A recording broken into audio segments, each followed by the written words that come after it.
Oi pessoal, hoje a palavra que eu quero compartilhar com a gente é o ensinamento de Jesus sobre valores e sobre quem manda na gente, quem domina sobre nós. É uma palavra que está no capítulo 6 de Mateus, versículo 24. Essa palavra ele proferiu também naquele célebre Sermão da Montanha, como ficou conhecido.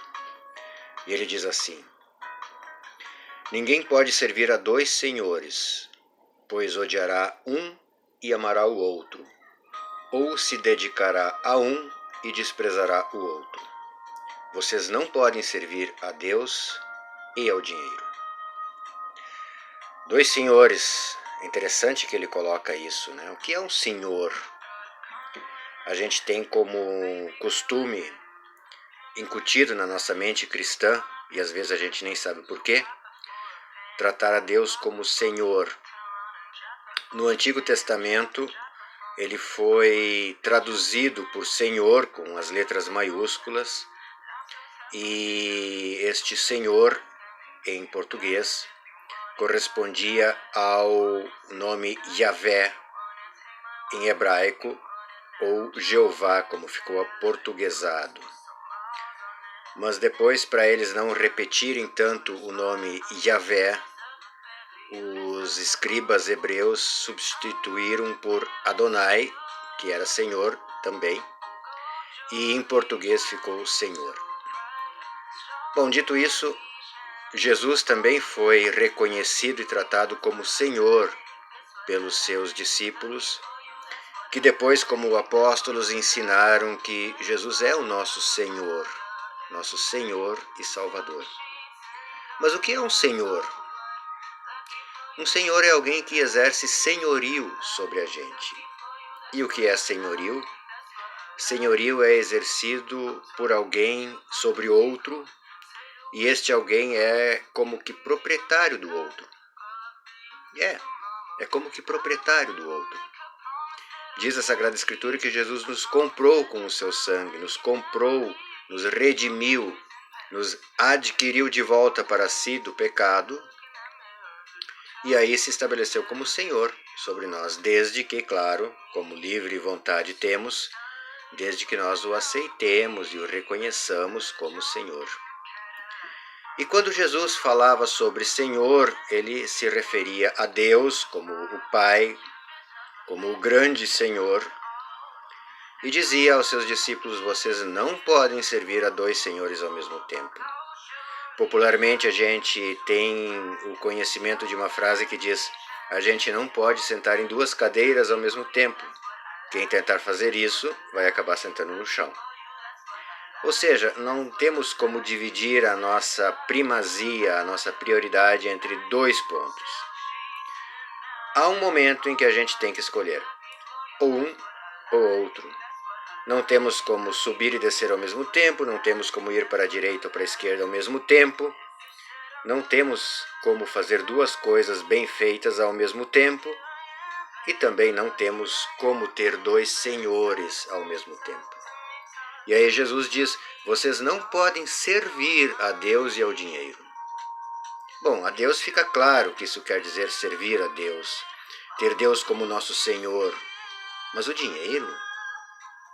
Podemos servir ao dinheiro? Não é o contrário? Não é o dinheiro que deveria servir a nós? Podemos ter o dinheiro como um senhor sobre nós, sobre alguém que exerce senhorio, domínio sobre nós? Faz sentido isso que Jesus falou? Pois é, faz sim. Porque aqueles que colocam o dinheiro e a segurança do dinheiro em primeiro lugar acabam como que se tornando escravos dele. Se tornam tão dependentes dele que quando se sentem sem ele, se sentem fragilizados, se sentem abandonados, se sentem sem um senhor, sem alguém que os proteja. Ou seja, eles depositam a sua sensação de proteção no dinheiro, no patrimônio, no ter. Portanto, se não tem, não são ninguém.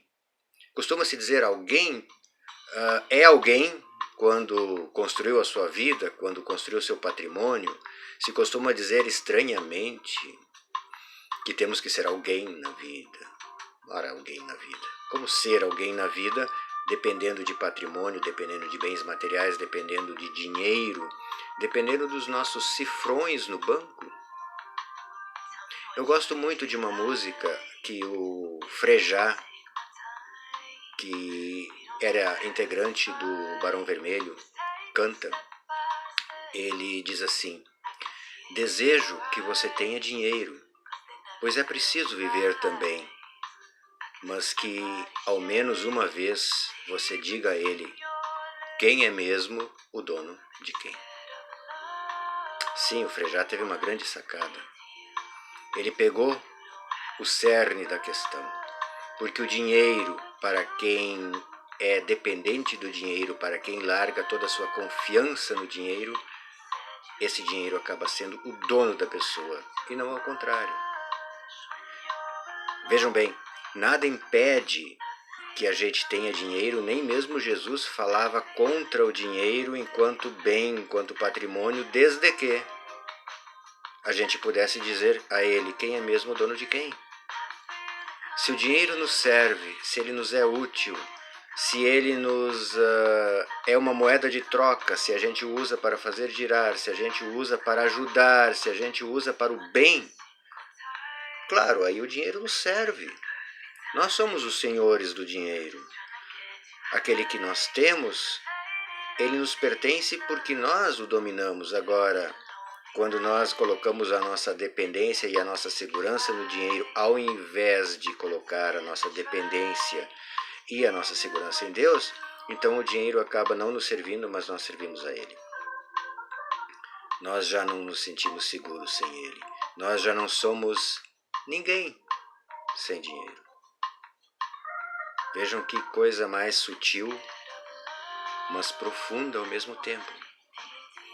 Então, tenhamos pouco, ou tenhamos muito, ou mais ou menos, não importa, que possamos perguntar aquele pouquinho que temos, ou aquele mais ou menos que temos, quem é mesmo dono de quem? E se eu ficar sem dinheiro, eu confio que Deus continua me alimentando, me sustentando, me dando condições de buscar o básico. Eu sigo crendo que Deus é o meu Senhor. Eu sigo confiando em Deus como meu Senhor. Ou eu já não sou mais ninguém sem dinheiro e entro em desespero e entro em depressão. Portanto, é uma reflexão que eu quero compartilhar hoje em cima desta palavra de Jesus. Quem é mesmo o dono de quem? A quem nós servimos? Quem tem senhorio sobre nós? Quem é que manda na gente?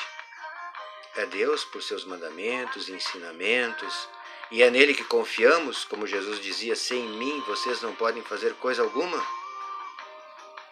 Ou é no dinheiro? Ou é no vil metal, como se diz? Em quem confiamos? Quem é o nosso Senhor? E aí eu deixo de novo a frase do Frejá. Que pelo menos uma vez possamos dizer ao dinheiro, seja pouco, seja muito, quem é mesmo o dono de quem. E que possamos sempre dar razão a Jesus, porque ele tem razão de novo. Não podemos servir a dois senhores ao mesmo tempo. Ou a Deus, ou ao dinheiro. Ou quem manda na gente é Deus, ou quem nos domina e nos escraviza é o dinheiro. Seja ele pouco, seja ele muito. Valeu, gente. Que Deus nos abençoe a todos. Tchau.